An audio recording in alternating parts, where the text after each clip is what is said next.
That's a terrible, terrible demise.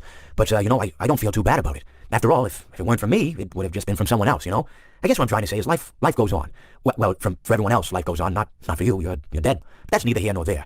It reminds me of one summer day in the park. I was having just a delightful picnic with my good friend Orville. And I said to him, Orville, I have a story. And he said to me, what's the significance of the story? And I said to him, Orville, not every story has to have significance. Sometimes a story is just a story. If you try to read into every little thing and find meaning in everything anyone says, you'll just drive yourself crazy. I had a friend do it once. Wasn't pretty. We talked about it for years. And not only that, but you'll likely end up believing something you shouldn't believe and thinking something you shouldn't think, or assuming something you shouldn't assume. Sometimes, I said, a story is just a story. So just be quiet for 1 second in your life and eat your sandwich, okay? Of course, it was only then I realized I made sandwiches, and poor Orville was having such difficulty eating it. Elephants have those clumsy hands. Actually, I suppose that's the problem. They don't have hands at all, do they? They're all feet. I couldn't imagine someone asking me to eat a sandwich with my feet. Now, if I recall correctly, there was a bakery nearby. I said to him, Orville, let me go get you some rye bread. Now, I'm unsure if elephants enjoy rye bread, but I assure you that Orville does.